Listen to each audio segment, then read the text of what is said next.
Saudi আরবের জেদ্দায় শুরু হয়েছে ওয়ার্ল্ড ট্রেড এক্সপো। এতে অংশ নিয়েছে বাংলাদেশ সহ মোট ২১টি দেশ। এতে সৌদি বাজারে সম্ভাব্য ব্যবসায়িক সহযোগিতার সুযোগ সৃষ্টি হবে বলে আশা করা হচ্ছে। দর্শক, সৌদি আরবের জেদ্দা থেকে মোহাম্মদ ফিরোজের প্রতিবেদন।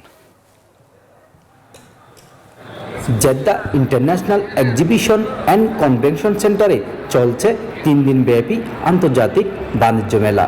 বিশ্বের অন্যান্য দেশের মতো বাংলাদেশের দুটি প্রতিষ্ঠান এই এক্সপোতে অংশ নেয়। We are welcoming to Bangladesh National Pavilion, and we hope to be bigger next year and other.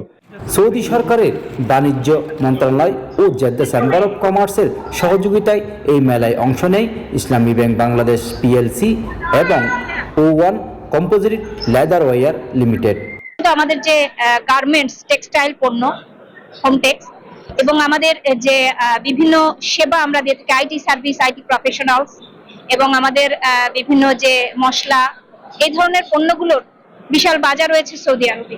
যে রেমিটেন্স হোল্ডারদের মধ্যে আস্থা ফিরিয়ে আনা এবং আমাদের সেই হৃতগৌরব ফিরিয়ে আনা এবং রেমিটেন্স আরো বাড়ানো, কারণ এখানে প্রচুর লোক আছে, বিভিন্ন ব্যাংকের মাধ্যমে পাঠায়।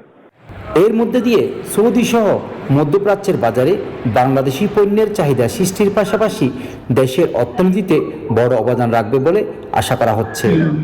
ডাইভার্সিফাইড প্রোডাক্ট দেখাতে পারবো, যেমন এখানে যদি আমরা আজকে গার্মেন্টস প্রোডাক্ট ডিসপ্লে হচ্ছে, এখানে যদি গার্মেন্টস প্রোডাক্ট আসতো, আমাদের যদি মেডিসিনের যে বিশাল বাজার রয়েছে এখানে সেটা ডিসপ্লে করতে পারতাম, তাহলে আমাদের প্রোডাক্ট এক্সপোর্ট অবশ্যই সৌদি আরবে বাড়বে। 10 ডিসেম্বর জেদ্দায় শুরু হওয়া এই এক্সপো চলবে 12 ডিসেম্বর পর্যন্ত।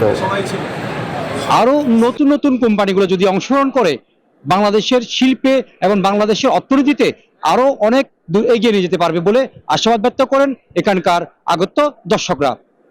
Mohammad Feroz, news 24, Jeddah, Saudi আরব।